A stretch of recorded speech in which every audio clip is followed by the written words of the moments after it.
Saludos a todas y todos, bienvenidos a este curso de Claxo sobre controversias en torno a la calidad de la democracia. Hoy tenemos la presentación, voy a haceros un resumen rápido, breve, urgente de lo que es el programa. Os invito a que lo tengáis delante, buscadlo, para que podáis seguir de alguna manera todas estas indicaciones. En el curso vamos a grabar las clases para que podáis acudir a ellas. Hoy mismo intentaremos también colgar lo más relevante de la bibliografía, una bibliografía que sea accesible, ¿no? Que no abrume y que después nos agobie y no seamos capaces de encontrar las ganas de leerla y procrastinemos, como se dice, es decir, que busquemos todo lo posible para no hacer la tarea. Bueno, el curso, como veréis, tiene 6 grandes líneas. La primera, obligatoria, es analizar el vaciamiento de la democracia y buscar, como en una cámara oscura invertida, aquellos elementos que están quedándose fuera de la democracia. Y en ese sentido no podemos hablar de controversias en torno a la calidad de la democracia si no hablamos de las controversias en torno a la definición de la democracia. Ahí, como siempre, seguimos la luz, ¿no?, de Boaventura de Sousa Santos. Uno de los artículos iniciales que hay que leer es el escrito con Abritzer acerca de la necesidad de reinventar la democracia redemocratizándola, ¿no? Aquí vamos a, en primer lugar, analizar algo esencial, que es el marco, que es en un momento de crisis general, que no es solamente económica, sino que afecta a lo que llamamos las 3 grandes autopistas que nos han traído a la actualidad. La autopista del desarrollo del sistema capitalista, evidentemente en crisis de reproducción económica, cuidado, que no en crisis de alternativas, ¿no? Es decir, no hay ninguna alternativa que la esté empujando a esta autopista, en cambio sí que tiene dificultades intrínsecas de reproducción. Al lado de la autopista capitalismo está la autopista estados nacionales, igualmente muy desafiados por arriba y por abajo, demasiado grandes para algunas cosas, demasiado pequeños para otras. Y la otra autopista, de la cual se habla menos, pero que es esencial, sobre todo en sociedades de la información, es la autopista pensamiento moderno, modernidad. Tanto la modernidad como el capitalismo, como los estados nacionales están en crisis y tenemos que pensar cuáles son sus alternativas. Al hablar de la democracia tenemos que hacer un recorrido de la construcción de algo que con mucha inteligencia Marx acertó, junto con Engels, en el Manifiesto Comunista, a definir con un adjetivo: Estado representativo. Es decir, esa condición representativa del Estado, esa condición representativa de la democracia, es el corazón de lo que tenemos que discutir, porque al fin va a traducirse en que unos pocos van a siempre a representar al conjunto. Y ahí vamos a ver la línea directa que va desde las definiciones iniciales de la Revolución Francesa, el abate Sieyès, a las definiciones de democracia vacías, ideológicas y enemigas de una condición sustancial de la democracia, que ponen en marcha instituciones como Freedom House. Cuidado. Las definiciones de Freedom House están incorporadas en buena parte de los manuales de ciencia política anglosajones. Por tanto, no es solamente una definición que utiliza un organismo que es después refrendado en los medios de comunicación y celebrado por los gobiernos, sino que ha pasado esa definición vacía, procedimental, sin ningún tipo de contenido sustancial de igualdad ni de justicia, ha pasado a ser la definición que trabajan muchos manuales con los cuales se estudian los jóvenes politólogos y politólogas. Es muy importante también analizar en la última fase lo que ha sido la derrota desde la caída del muro de Berlín y la desaparición de la Unión Soviética del concepto socialismo, apenas recuperado después con esa expresión de matriz venezolana, socialismo del siglo XXI, pero que todavía, ¿no?, está dejando mucho por hacer y que es incapaz de vencer lo que ha sido el corazón de la expresión de Fukuyama que tuvo su éxito, que es la idea del fin de la historia entendido como el fin del conflicto. Vamos a analizar la cartelización de los partidos políticos, es decir, su conversión en empresas captadoras de voto y lo que llamamos en la ciencia política el parlamentarismo racionalizado. Es decir, vamos a analizar cómo los parlamentos se vacían de contenido y los ejecutivos tienen prácticamente todo el poder, desapareciendo de una manera fáctica la división de poderes. Los propios ejecutivos van a decidir incluso también los cargos máximos en los poderes judiciales. No podemos dejar de analizar en este vaciamiento de la democracia qué ocurre con las empresas de medios de comunicación y la sustitución de la idea de soberanía popular por las encuestas o por esa supuesta medición, ¿no?, de lo que supuestamente opinan los pueblos más allá de esa decisión real que pueden ejercer en elecciones libres u en otras formas de democracia directa. Igualmente que hemos analizado o vamos a analizar la crisis de los partidos políticos, hay que analizar también la crisis de los sindicatos y la pérdida de los derechos laborales. Lo que el politólogo británico Bob Jessop llama el paso del welfare state al workfare state, es decir, de un Estado atento al bienestar a un Estado atento a la tasa de ganancia de las empresas, con el consiguiente recorte del Estado social. Es muy importante también analizar en el ámbito occidental la renuncia de la izquierda a la propia idiosincrasia política, o dicho en otros términos, al igual que después de la Segunda Guerra Mundial la izquierda occidental asumió el liberalismo político en términos de renunciar al asalto al Palacio de Invierno y presentarse a las elecciones, a partir de la crisis de los 70 y el comienzo del ámbito neoliberal, la izquierda socialdemócrata y parte de la izquierda también postcomunista terminó asumiendo el liberalismo económico y tenemos que darle un par de vueltas. Y por último hay que analizar, por supuesto, esa condición de Estado de excepción permanente, es decir, el derecho penal del enemigo, que ha pasado, como dice Ferrajoli, por la deconstitucionalización de las constituciones de posguerra. Indudablemente la financiarización de la economía tenemos que referirla, es decir, la economía no es igual en el siglo XXI que en el siglo XX, y por tanto esa condición financiera es esencial entenderla para poder saber cuáles son las posibilidades de la economía. Recientemente Argentina ha visto cómo en su polémica con los fondos buitre parece que la soberanía nacional y por tanto la posibilidad de la economía desaparece. O entendemos bien cuáles son los caracteres de esta economía financiera, o no podemos preguntarnos, por supuesto, por la democracia y por supuesto tampoco sobre qué será la calidad de la democracia. La devastación medioambiental y la mercantilización de los bienes comunes es un elemento central. O definimos cuáles son los nuevos elementos de lo común, es decir, cómo conseguimos que lo común, por cierto, lo contrario de común es lo inmune, lo que no nos afecta. O definimos la economía de lo común, o, insisto, la democracia seguirá siendo un elemento hueco. Tenemos que terminar en algo que prácticamente siempre está desaparecido de los análisis, que es la condición geopolítica de la democracia. Es muy relevante en cómo la crisis económica de los 70 ha ido construyendo una renovación de la geopolítica que cobra su punto máximo al desaparecer la Unión Soviética y Estados Unidos, apoyado por la OTAN y a menudo también por los países centrales europeos, una reconfiguración del mundo que afecta básicamente al mundo árabe, con la construcción de un enemigo islámico que va a justificar, pese a estar financiado por Estados Unidos, todo este tipo de intervenciones que son, ya digo, de geopolítica. Toda la idea de los estados canalla, es decir, también la devastación de instituciones estatales puesta en marcha por Estados Unidos para evitar, ¿no?, esa condición incómoda que habían adquirido algunos estados. Pensamos, por ejemplo, en Irak, y también cómo esa nueva geopolítica está afectando a la idea de flujos migratorios y el problema de los desplazados, ¿no? Es decir, cómo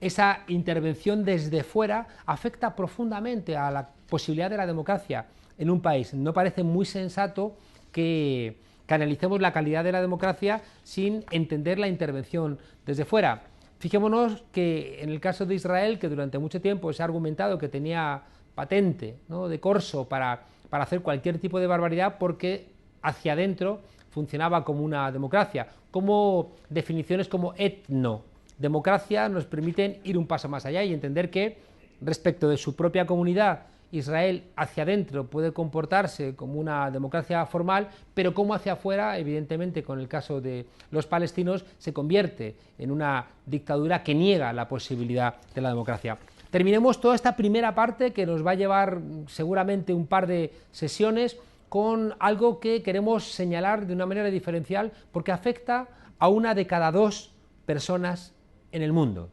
Obviamente, estamos hablando de los problemas de género y en la actualidad todo lo que tiene que ver con la feminización de la pobreza y un regreso del patriarcado. Si afecta a una de cada 2 personas de nuestras sociedades, entendemos que este regreso del patriarcado o este reforzamiento del patriarcado que nunca se fue y esta feminización de la pobreza operan directamente contra la calidad de la democracia. El segundo gran punto que vamos a analizar tiene que ver con los efectos sociales que generan las desigualdades, es decir, la quiebra de las 3 grandes peticiones de la Ilustración: libertad, igualdad, fraternidad, como la fraternidad ha sido de las más golpeadas. En este capítulo vamos a analizar una serie de elementos vinculados a la pérdida de la fraternidad que debemos incorporar a la hora de definir qué es la democracia. Ahí vamos a plantearnos con Boaventura cuáles han sido las 5 grandes construcciones de subordinación y que están escondidas porque pertenecen a lo que llamaría Aníbal Quijano la colonización del saber, como son interiorizaciones de nuestra manera de leer el mundo que hace que la víctima sea al mismo tiempo su verdugo. Vamos también a discutir si en una democracia de calidad la idea de la igualdad tiene que responder a la idea tradicional de cada uno según sus posibilidades, a cada uno según sus capacidades, si tiene que basarse, lo he dicho creo que mal, de cada uno según sus capacidades y a cada uno según sus posibilidades, si tiene que basarse en la igualdad de oportunidades, que hemos visto que no funciona, o tenemos que ir pensando en la idea de igualdad de capacidades, ¿no?, que nos permite una mirada mucho más constructora de corresponsabilidad, ¿no?, que quita autoritarismos, paternalismos y que permite una idea de construcción democrática donde la ciudadanía tiene al mismo tiempo, ¿no?, su corresponsabilidad. Vamos a tener que analizar obligatoriamente, porque estos análisis generales a menudo lo olvidan, la diferencia entre el norte y el sur, lo que también con Boaventura llamamos la línea abisal que ha separado al norte simbólico del sur simbólico, y en qué medida las mediciones de la democracia están hechas desde una lógica del norte y que a menudo impiden ver cómo el propio norte es responsable de la pérdida de democracia en el sur. Analizaremos las esperanzas de vida, algo que para nosotros es muy relevante, porque a menudo no nos damos cuenta de que la desigualdad tiene una incidencia central en que, por ejemplo, en el caso de España o en el caso más concreto de mi ciudad de Madrid, dependiendo de dónde coges la línea de metro, puedes vivir 10 o 15 años más que otras personas. Dicho de una manera más clara, hay barrios de Madrid donde la gente vive 15 años más que en las zonas más pobres, sin trabajo estable, sin acceso continuo a sanidad, a educación, a ocio. Al final las desigualdades se traducen en que hay gente que vive más años que otros. También tenemos que analizar en la democracia el aumento de la depresión. Parece que estas enfermedades que tienen que ver con la propia enfermedad de la sociedad no las consideramos, y es absurdo, ¿no?, porque cuando la gente está rota, ¿no?, en su estima, en sus relaciones, en encontrar el lugar en el mundo, ¿cómo demonios podemos hablar de una democracia de calidad si un porcentaje amplio de la sociedad solamente se aguanta a sí misma y aguanta a los demás a través de ansiolíticos, antidepresivos, drogas, alcohol y demás? Y eso nos lleva, por supuesto, también a las drogadicciones y a los consumos patológicos, e igualmente nos lleva una vez más a cómo las mujeres pagan, ¿no?, todos estos desperfectos sociales en forma de un incremento de la violencia machista y también de la violencia social, que puede llevar incluso en los países ricos algo que conocemos de, por ejemplo, México, ¿no?, es decir, como esa gente que se pretendía al margen de la desestructuración social, al final tiene que vivir en castillos medievales, rodeado de fosos y de ejércitos privados. Igualmente, conviene analizar, pese a las dificultades que esto entraña, el miedo interiorizado por parte de la ciudadanía en nuestras sociedades, y que nos lleva también a analizar las nuevas y las viejas enfermedades que nos afectan. Cuidado, y esta es una de las razones principales de este curso, cuidado con esa ciencia social que desprecia aquello que tiene dificultades. para medir. El punto tercero es el corazón de nuestro curso, la calidad de la democracia, ¿no? Bueno, en ese sentido, como ya hemos mencionado, vamos a analizar cómo la definición de democracia que uses va a ser funcional a tu medición de la calidad, ¿no? Vamos a tener que encontrar cómo, según vas ahondando en la definición de la democracia, tienes que ir ahondando en también la definición de lo que sea la calidad de la misma. Y vamos a tener que empezar a complejizar. Complejizar, cuidado, no es complicar. Complejizar es ir añadiendo elementos que tienen una lógica propia que no puede ser subsumida en otras lógicas, lo cual obviamente complica los análisis, pero no nos olvidemos que complejizar y complicar no son lo mismo, porque complejizar forma parte de uno de los conceptos que usamos en las ciencias sociales. En esta dirección vamos a tener que la política ya no se agota en el Estado y que por tanto hay política fuera de lo gubernamental que tenemos que incorporar, hay que dar cuenta de ello y explicar también cuáles son los factores que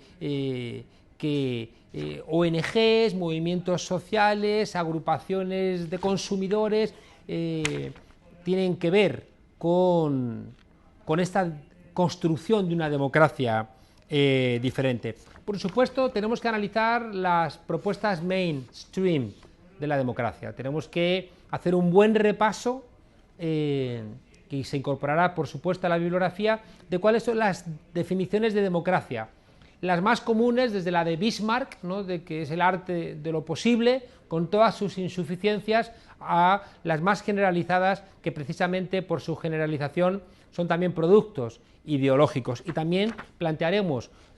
alternativas que, cuidado, no tenemos tanto la intención de presentarlas como ponerlas en discusión con todas las alumnas y los alumnos del curso. Vamos a detenernos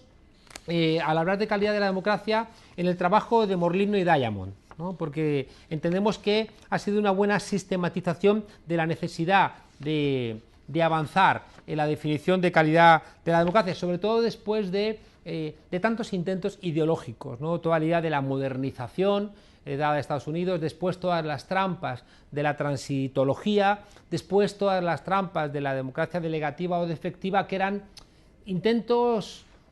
correctos, seguramente bien intencionados, pero que no terminaban de enfrentar, ¿no?, la necesidad de inyectar el conflicto, ¿no?, como la base de lo político en la definición de lo que sea la democracia y también de lo que sea su calidad. Y por último vamos a dedicar la atención, como no puede ser de otra manera, sobre todo en la visión latinoamericana e iberoamericana, ¿no?, que tienen los cursos de Claxo, qué ocurre con la calidad democrática y el buen vivir, ¿no? Tenemos que detenernos, y lo vamos a hacer, ¿no?, y vamos a utilizar la obra de algunos autores ecuatorianos que nos van a ayudar, ¿no?, a avanzar en esa mirada que vincula democracia y buen vivir. El punto 4